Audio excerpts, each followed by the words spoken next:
ہمارے اس چینل کو سبسکرائب کریں اور اس بیل آئیکن کو ضرور دبائیں۔ نحمده ونصلي ونسلم على رسوله الكريم أما بعد فأعوذ بالله من الشيطان الرجيم بسم الله الرحمن الرحيم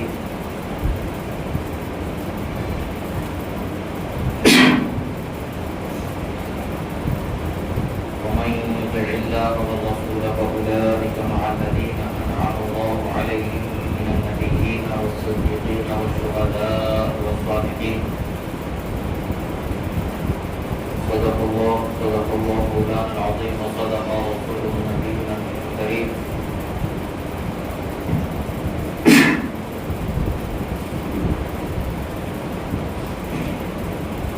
ونحن على ذلك لمن الشاهدين والشاكرين والحمد لله رب العالمين۔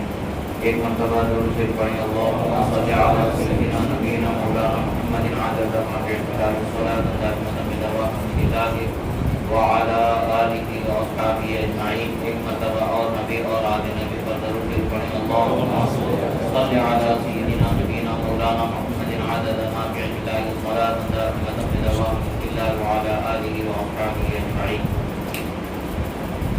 اللہ رب العزت کا بے پناہ شکر احسان کہ اللہ رب العزت نے ہمیں اس کے حبیب صلی اللہ تعالی علیہ وسلم کا سچا چاہنے والا اور آپ کا امتی بنا کر کے پیدا فرمایا۔ آپ کے امتی بن کر کے پیدا ہونے کی مسرتیں تمنائیں تو آپ سے قبل آنے والے انبیاء کرام کی امتیوں کو حاصل رہیں۔ جب ان کو پتہ چلتا تھا آپ کا مقام مرتبہ شان منزلت، تو ہر انسان کی تمنا یہی ہوتی کہ کاش کہ میں آپ کا امتی ہو جاؤں، کاش کہ میں آپ کا امتی ہو جاؤں۔ یہ اللہ کا شکر ہے کہ اللہ نے ہمیں ان کا امتی بنا کر کے پیدا فرمایا، اور اللہ تعالیٰ نے ہمیں ایسا نبی عطا فرمایا جو ہر نبی کا سرور ہے، تمام انبیاء کے سردار، جس کو بنایا وہ بھی اللہ نے۔ بے شک ہر مسلمان کو اللہ کے ہر پیغمبر پر ایمان لانا ضروری ہے۔ کم و بیش 1,24,000 پیغمبروں کو جو اللہ تعالیٰ نے دنیا میں بھیجا، ہر پیغمبر پر ایمان لانا ضروری ہے کہ وہ اللہ کے پیغمبر ہیں۔ ہمارے آقا و مولا صلی اللہ تعالیٰ علیہ وسلم پر بھی ہمارا ایمان ہونا ضروری ہے۔ ہم ہمارے آقا پر ایمان لاتے ہیں، ہمارے پیغمبر پر ایمان لاتے ہیں، اس کا یہ مطلب نہیں معاذ اللہ کہ ہم کسی دوسرے پیغمبر کے پیغمبر ہونے کی نفی کرتے ہیں، معاذ اللہ ایسا نہیں ہے، بلکہ ہم اللہ کے بھیجے ہوئے ہر پیغمبر کو اللہ کا پیغمبر مانتے ہیں اور ان پر ایمان رکھتے ہیں کہ وہ اللہ کے پیغمبر ہیں، اور ہمارے آقا و مولا صلی اللہ تعالیٰ علیہ وسلم کا ہم کلمہ پڑھتے ہیں کہ انہیں اللہ نے آخری نبی اور ہمارے لیے نبی بنا کر کے بھیجا ہے۔ اللہ تبارک و تعالیٰ نے اپنے حبیب صلی اللہ تعالیٰ علیہ وسلم پر بے پناہ اکرام فرمایا، بے پناہ انعام فرمایا کہ تمام انبیاء کو آپ کے تابع فرمایا اور آپ کو سرور انبیاء بنایا۔ عزیزان محترم، جب مسلمان اشہد ان محمدًا عبدہ و رسولہ کہتا ہے یا اذان میں اشہد ان محمد رسول اللہ جب کہا جاتا ہے، تو اس کا یہ مطلب نہیں کہ ہم اللہ کے رسول کو ہی رسول مانتے ہیں، اس کے علاوہ دوسروں کے رسول ہونے، پیغمبر ہونے کی نفی کرتے ہیں، ایسا ہرگز اس کا یہ مطلب نہیں ہے۔ ہم اللہ کے رسول کو اللہ کے رسول ہونے کی گواہی دے کر کے مانتے ہیں، اور اسی طریقے سے ہم تمام پیغمبروں کو جو اللہ تعالیٰ نے جس پیغمبر کو پیغمبر بنا کر کے بھیجا، ہم اس پیغمبر کو خدا کا پیغمبر مانتے ہیں۔ یہ ہمارے اسلامی تعلیمات کے اہم بنیادی چیزوں میں سے ہے کہ ہمارے اسلام کے چھوٹے چھوٹے بچے بھی جو کلمے یاد کرتے ہیں، اس میں ایمان مجمل و ایمان مفصل کے اندر اس کی تفصیل مل جاتی ہے کہ مسلمان ایمان رکھتے ہیں تو کیسے رکھتے ہیں۔ اسلام سے صحیح جانکاری نہ ہونے کے باوجود اسلامی معاملات پر اپنی جہالت کا ثبوت دیتے ہوئے سینکڑوں برس سے، ہزاروں سال سے یہ کوششیں ہوتی آ رہی ہیں کہ اہل حق کی بات کو دبانے کے لیے جھوٹ کا اتنا پرچار کیا جاتا ہے کہ جھوٹ لوگوں کو سچ سمجھ میں آنے لگتی ہے، معاذ اللہ۔ مگر اللہ کا ایک فیصلہ ہے، الحق یعلو ولا یعلی،